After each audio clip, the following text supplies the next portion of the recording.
Sabe, meu querido, às vezes a gente vive tantas coisas na vida que parece que o mundo inteiro se volta contra a gente de uma só vez. Eu nunca imaginei que chegaria o dia em que meu próprio filho levantaria a mão contra mim, não com um tapa, não com uma palavra áspera apenas, mas com algo que queimou minha pele, minha confiança, meu coração. Lembro como se fosse ontem, o dia em que ele jogou água quente sobre mim e me disse, com toda a frieza que uma pessoa podia ter, vá morrer em outro lugar. Eu fiquei ali, paralisada por um instante, sentindo a dor que ardia pelo braço, mas também sentindo algo que me despertou de uma vez. Era hora de recuperar o que sempre foi meu, de me levantar sem medo, porque finalmente entendi que não precisava mais ficar pequena, invisível, acovardada naquele lugar que eu mesma ajudei a construir. Meu filho, que vou chamar de João, sempre teve um jeito difícil, mas nunca pensei que chegaria a esse ponto. Eu estava na cozinha, lavando a louça, o vapor da panela subindo e embaçando a janela, e perguntei com a voz baixa, quase como se não quisesse incomodar, João, você lembrou de pagar a conta de luz este mês? O silêncio caiu como um peso no ar, e ele se virou para mim com os olhos tão cheios de raiva que parecia que eu tinha cometido algum crime. E então ele explodiu, falando tudo de uma vez, palavras duras que me atravessaram como facas, que eu era uma velha irritante, que não entendia nada de contas, que estava sempre falando sobre coisas que não eram da minha conta, que eu era um peso, uma intrusa. Eu apenas fiquei ali, paralisada, mas não gritei, não chorei. Apenas observei. Em um segundo, a colher que ele segurava caiu no chão com um estalo seco. Ele pegou a panela de macarrão fervendo, e antes que eu pudesse reagir, a água quente me atingiu. A dor foi imediata, me tomou inteira. Eu agarrei o balcão para não cair, tentando controlar a respiração. Sua esposa, Ana, gritou algo, mas não era preocupação, era raiva, raiva de mim, de tudo que ela achava que eu estava causando. Você não devia ter falado nada. Sempre arrumando confusão. Já passou da hora de sumir daqui, ela disse, os lábios franzidos, os braços cruzados, olhando para mim como se eu fosse lixo. E meu neto, meu pequeno Lucas, sentado no cantinho da cozinha, congelado, com os olhos arregalados, segurando seu suco, só me olhava. Ele não falou nada. Ele nem respirava direito. Só me olhava como se não entendesse o que tinha acontecido. Eu queria pegá-lo nos braços, dizer que ficaria tudo bem, mas nada estava bem. Meu braço ardia, vermelho, formando bolhas. E ali, olhando para eles dois, minha própria família, percebi que estavam prontos para me expulsar, para me tratar como se eu não tivesse valor. Eu me afastei devagar, segurando o balcão, e saí da cozinha sem dizer uma palavra. Ninguém me seguiu, ninguém perguntou se eu estava bem. Passei pela sala, onde eu costumava sentar e ler histórias para Lucas, passei pelo corredor onde João corria quando se machucava, gritando por mim. Essa palavra, mamãe, já significou tanto, e agora parecia apenas um som vazio. Cheguei ao meu quarto, fechei a porta com cuidado e sentei no chão, apoiando as costas na madeira. A dor do braço era intensa, mas nada comparada à solidão silenciosa do outro lado da porta, onde ninguém batia, nem chamava meu nome. Arranquei o tecido molhado grudado à pele, mordi o lábio para não gritar e enrolei o braço em uma toalha. Minha respiração estava curta, mas a mente clara, mais clara do que tinha estado em meses. Eles queriam que eu fosse embora, mas eu percebi, de repente, que estava pronta para ir, só que não do jeito que eles imaginavam. Por anos, eu me fiz pequena para caber naquela casa, aquela casa que eu e meu marido, Tomás, construímos com tanto esforço. Ele já tinha partido há alguns anos, mas a lembrança dele estava em cada canto, nos azulejos da cozinha, no balanço da varanda que ele mesmo construiu, nos vasos de margaridas que ele plantava porque dizia que a casa precisava sorrir. Fui até a cômoda, mexi na gaveta de baixo, e lá estava, uma pequena caixa de madeira, com o título da casa. Meu nome estava escrito com letras firmes, e ninguém mais tinha direito sobre aquilo. Eu sempre cuidei das contas, do imposto, das contas de luz e água, sempre garanti que tudo estivesse pago. E por algum tempo, deixei que João e Ana se mudassem para cá. Eu cedi o quarto principal, cozinhava para eles, limpava a casa, cuidava do neto, tudo sem pedir nada em troca. Eu pensei que fazia sentido, que a casa tinha espaço para todos nós. Mas eles esqueceram que essa casa era minha, que eu tinha construído cada tijolo com minhas próprias mãos e suor. Agora, segurando aquele papel, senti uma calma que há muito não sentia. Respirei fundo e comecei a fazer as malas, devagar, com cuidado, pegando apenas o que era essencial: algumas roupas, a escova de dentes, uma foto de Tomás e um livro que eu ainda não tinha terminado de ler. Não havia pressa, mas havia determinação. Cada passo que dei pelo corredor, sentindo a dor pulsando no braço, foi acompanhado por uma sensação que há muito tinha desaparecido: eu estava no controle da minha vida novamente. Quando abri a porta da frente e senti o vento da noite me envolver, senti liberdade. Eles queriam que eu saísse, e eu saí, mas não vazia, não quebrada. Levei comigo a certeza de quem eu era e a prova de que esta casa, esta vida, ainda me pertenciam. Eu não chorei no ônibus, não precisei. As luzes piscando e as janelas tremendo com cada buraco na estrada de Kentucky me lembravam de uma coisa: havia lugares ainda esperando por mim, lugares onde eu seria lembrada, respeitada, onde meu passado seria acolhido, não descartado. Cheguei à pequena cidade de Vila Esperança no meio da tarde. Era um lugar que, para João e Ana, parecia invisível, mas para mim ainda guardava lembranças vivas: cada árvore, cada rua, cada cheiro de pão fresco vindo da padaria da esquina. Caminhei os últimos 2 quarteirões até a casa antiga que Tomás e eu havíamos comprado quando éramos jovens, cheia de sonhos e planos. A casa estava um pouco desgastada pelo tempo, a pintura descascada, a varanda rangendo sob meus passos, mas ainda era minha. Sempre foi minha. A chave estava debaixo do 3º vaso de flores, como deixamos há tantos anos, e a sensação de virar a maçaneta foi como entrar de volta em um abraço antigo. O cheiro de madeira antiga e poeira misturado com memórias tomou conta de mim. Liguei as luzes uma a uma, e cada cômodo parecia me cumprimentar, me acolher depois de tanto abandono. A cozinha parecia menor do que eu lembrava, as cortinas estavam amareladas pelo sol, mas a mesa ainda estava lá, firme, como se tivesse esperado por mim. Peguei a caneca de café com um pequeno lascado na borda, ainda no armário, e sorri sozinha, sentindo um calor que ia muito além do líquido.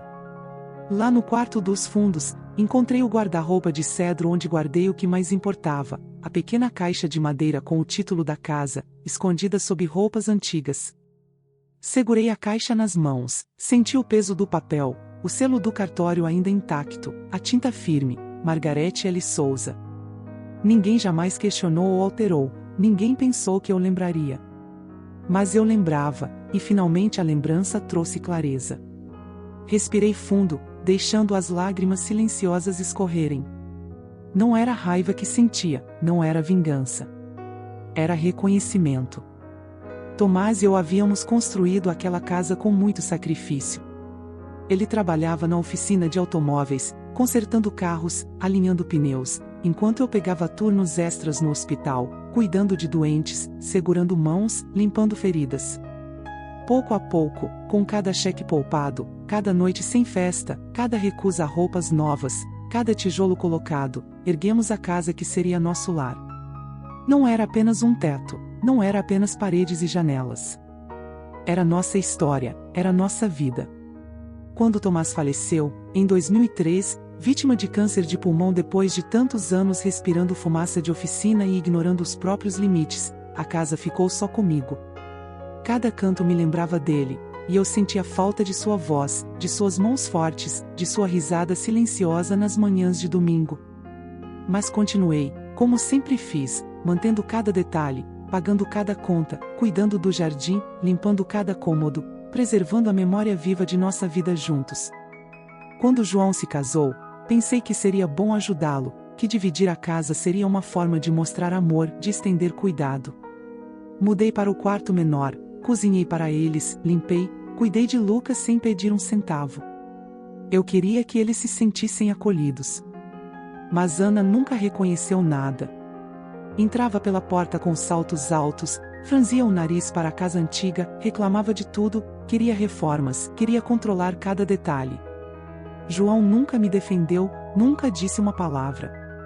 E eu, Com aquela paciência silenciosa que aprendi com Tomás, tentei me adaptar, tentei relevar.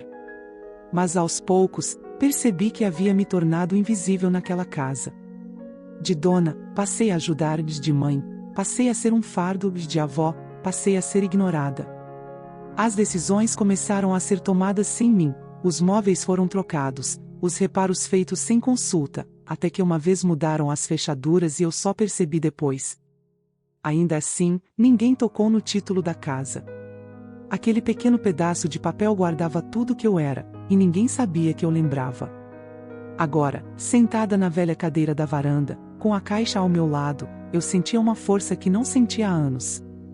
Cada detalhe da casa falava comigo, as pegadas de Tomás na varanda, as margaridas que ele plantava, a cozinha que um dia foi cheia de risos e aromas.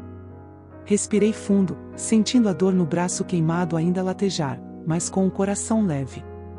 Eu podia reconstruir minha vida, em meus próprios termos. Naquela tarde, recebi a visita de uma amiga antiga, Helena. Ela ainda morava perto, cultivando suas rosas no jardim da frente. Quando me viu, sorriu com aquela alegria que só os velhos amigos têm, e me chamou pelo nome, com emoção. Margarete, é você mesmo? Quanto tempo! Eu sorri, minha voz falhando um pouco, e respondi, sim, Helena, tempo demais. Entramos, conversamos sobre a vida, sobre perdas, sobre memórias que não morrem. Fomos para a cozinha, onde ela trouxe seu famoso bolo de fubá, e ali senti algo que não sentia há anos, paz. Nenhum grito, nenhuma pressão, apenas conversa lenta, chá quente e lembranças. Naquela noite, voltei para a varanda com uma xícara de chá. Sentei-me e peguei papel e caneta. Era hora de escrever um novo testamento, não por raiva, não por vingança, mas por clareza. O Antigo Testamento deixava tudo para João, a casa, a pequena poupança que juntei com esforço. Mas agora eu sabia, ele não merecia mais. Eu precisava proteger o que era meu, e talvez dar a outros o que eu mesma aprendi a valorizar. Escrevi nomes de pessoas que realmente importavam: Helena, a comunidade da igreja, uma organização que ajuda mulheres idosas em situação difícil, e até minha pequena neta, Laura. Ela tinha apenas 12 anos, mas sua inocência, sua bondade, ainda não haviam sido corroídas pela indiferença do mundo. Cada item que coloquei no papel, cada detalhe que anotei, trouxe-me uma sensação de justiça silenciosa. Não raiva, não ódio, apenas a clareza que vem quando a gente finalmente entende o valor de nossa própria vida. Quando terminei, guardei o papel com cuidado. Era hora de agir, mas com dignidade, sem violência. Liguei para Ruth, minha amiga de tempos de enfermagem, que conhecia meu passado e minha força. Ela não hesitou. Em poucos dias, estávamos prontas para fazer valer meus direitos, para que João e Ana entendessem que nada ali era deles. Eu me senti viva de novo, como se finalmente pudesse respirar após anos de sufoco e silêncio. Na manhã seguinte, acordei cedo, sentindo o ar fresco entrando pela janela. Havia uma clareza no céu, um azul que parecia prometer dias diferentes. Preparei meu café devagar, observando o vapor subir da xícara. Cada gole parecia aquecer mais do que meu corpo, aquecia a alma. Sabia que aquele dia seria o começo de algo novo. Ruth chegaria em algumas horas, pronta para me ajudar a colocar tudo em ordem. Quando ela chegou, estacionando o carro coberto de folhas secas do outono, senti uma mistura de alívio e força. Ruth sempre foi direta, mas justa, e hoje sua presença me dava coragem. Entramos na casa e nos sentamos à mesa da cozinha.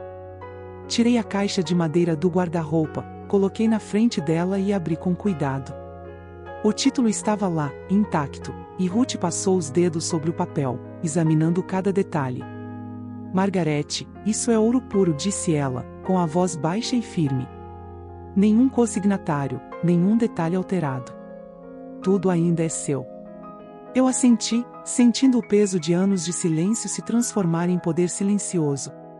Não havia gritos, não havia vingança, apenas o reconhecimento de que eu havia sido esquecida, subestimada, e ainda assim permanecia inteira. Passamos horas revisando todos os documentos, certidões de nascimento, contas de serviços, comprovantes de pagamento, e cada evidência das pequenas agressões, das negligências e da indiferença de João e Ana. Cada papel colocado à mesa era um pedaço da minha vida, uma prova de que eu não estava errada em manter meu espaço e minha dignidade. Ruth fez anotações cuidadosas, escrevendo datas, detalhes, tudo documentado de forma precisa. Eu narrava, lembrando cada episódio doloroso, cada descaso, cada momento em que me senti invisível. Ela olhou para mim uma vez e disse: Margarete, isso é abuso contra idosos, simples assim. Não apenas verbal ou emocional, mas físico também. Eu mostrei-lhe o braço queimado, ainda com a cicatriz marcando de forma clara o que aconteceu naquela noite. Ela balançou a cabeça, séria. Você não só tem direito de agir, você deve agir. Não é vingança, é correção. Você está encerrando um ciclo que eles insistiram em manter.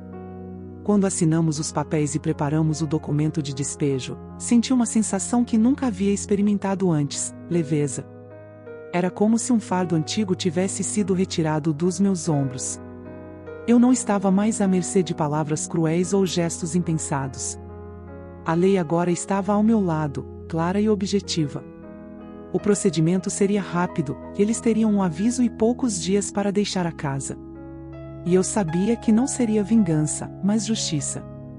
Naquela tarde, depois de enviar os documentos, sentei-me novamente na varanda, a xícara de chá ainda quente nas mãos. Observava as árvores balançando com o vento, o sol filtrando-se entre as folhas. Sentia cada memória da casa pulsando ao meu redor, os risos de Tomás, os aniversários que comemoramos, as noites de inverno ao lado da lareira. Tudo estava ali, intacto, esperando para ser apreciado, para ser usado com amor novamente. Os dias seguintes foram de uma estranha calmaria. Eu continuei a cuidar da casa, organizar meus pertences, preparar pequenas refeições. Mas agora, havia um senso de propósito. Não apenas minha vida estava voltando a mim, mas eu sabia que poderia oferecer essa segurança a outros que precisavam. A ideia de transformar minha casa em um refúgio para mulheres idosas abandonadas surgiu naturalmente. Se eu, depois de tudo, podia encontrar paz, por que não oferecer a mesma oportunidade a quem nunca teve chance? Em poucos dias, coloquei um anúncio simples em jornais locais e na igreja da cidade: casa disponível para mulheres idosas em situação de vulnerabilidade. Um lar seguro, caloroso e respeitoso. Não buscava lucro, apenas queria criar um espaço onde a dignidade fosse prioridade. A primeira ligação chegou 3 dias depois. Uma senhora chamada Mabel, 70 anos, com voz frágil e mãos trêmulas, contava que estava dormindo em seu carro desde que a filha lhe disse: Isso não é mais sua casa. Eu não perguntei detalhes, não precisava. A dor reconhece dor, e eu sabia que podia ajudá-la. Mabel mudou-se 3 dias depois, trazendo consigo uma pequena mala e um cobertor com estampa de margaridas. Ao entrar na cozinha, olhou ao redor com olhos marejados e disse, quase sussurrando: há calor aqui? Eu sorri, segurando sua mão. Sim, calor de verdade. E não precisa de permissão para senti-lo. Ela parecia não acreditar, absorvendo cada detalhe da casa, cada gesto de cuidado, como se estivesse encontrando um milagre escondido. Nas semanas seguintes, organizei minha vida para poder dedicar atenção à casa e à nova missão. Parcerias com organizações locais de apoio a idosos começaram a surgir. Metade do que recebia com a locação da casa ia diretamente para essas instituições, ajudando outras mulheres que haviam sido descartadas, negligenciadas, esquecidas.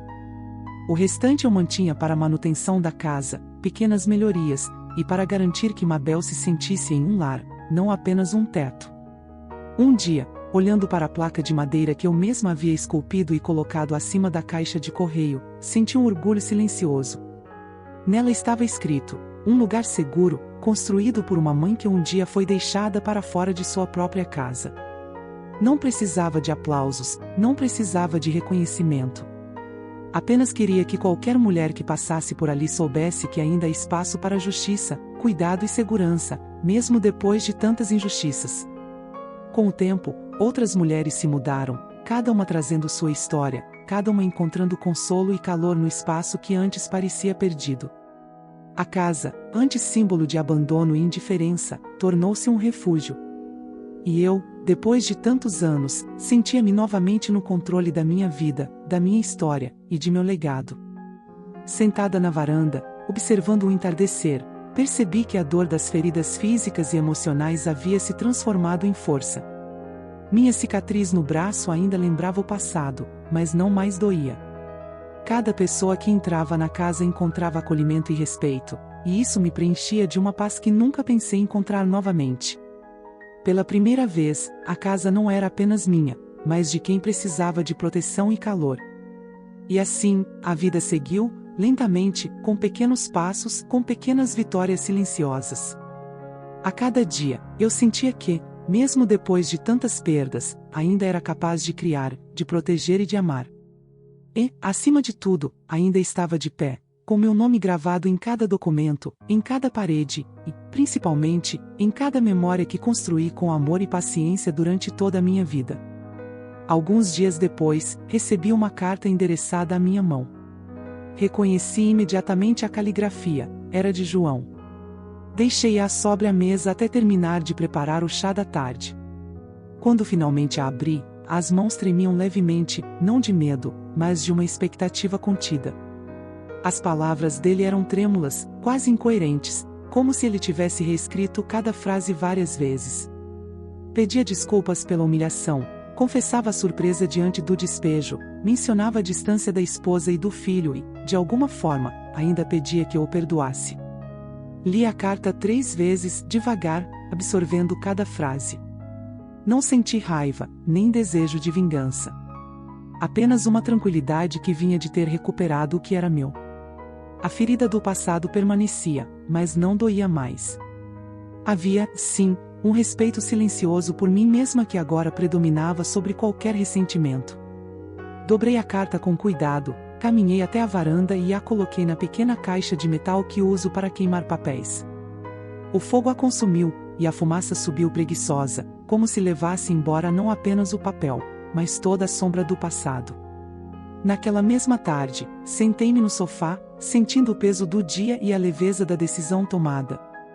A casa estava silenciosa, exceto pelo suave tic-tac do relógio antigo na parede. Pensei em quantas vezes sentei ali, aguardando que alguém mostrasse gratidão, reconhecimento, ou mesmo um simples gesto de cuidado.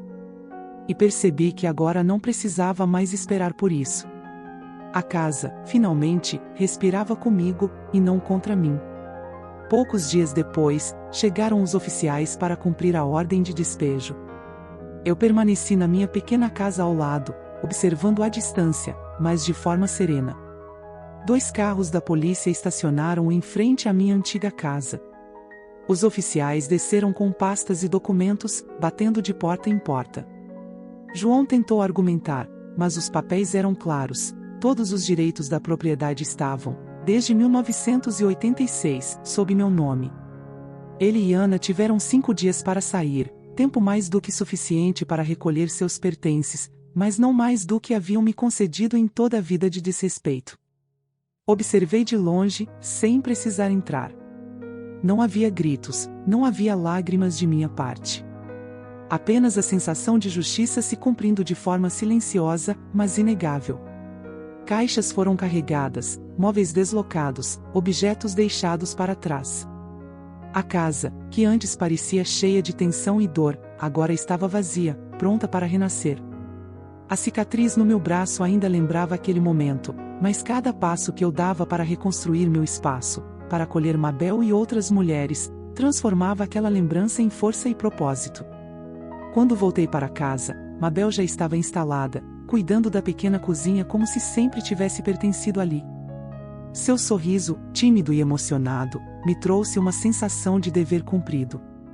Ela sentiu, naquela paz recém-descoberta, que a vida ainda poderia oferecer segurança e carinho, mesmo depois de tanto abandono. A cada gesto meu, eu via nela a esperança restaurada, e isso, de alguma forma, curava também minhas próprias feridas. Nos dias seguintes, comecei a reorganizar a casa para receber outras mulheres. Contatei a organização local que trabalha com idosos em vulnerabilidade, especialmente mulheres que haviam sido rejeitadas ou esquecidas por suas famílias. A casa se tornou um refúgio. Cada quarto tinha seu toque pessoal, flores simples, toalhas limpas, lençóis macios. Eu não queria luxo, queria dignidade. E cada mulher que chegava, trazia consigo uma história de sofrimento que encontrava acolhimento e respeito naquele espaço. Com o tempo, Mabel tornou-se quase como uma filha para mim. Conversávamos sobre a vida, sobre memórias, sobre pequenas vitórias e desafios diários.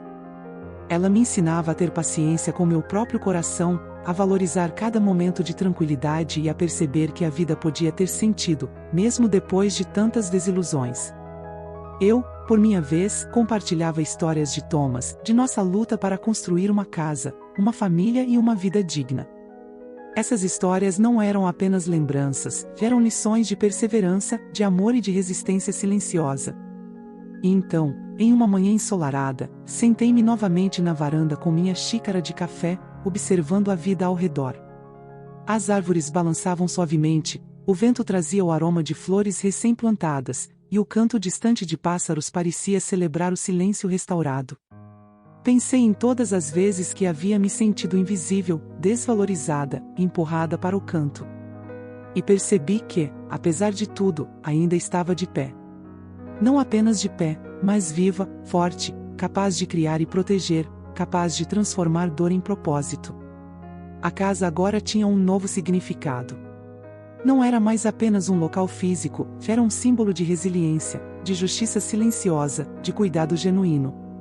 Cada mulher que entrava ali encontrava um espaço seguro, uma chance de recomeçar, de se sentir valorizada.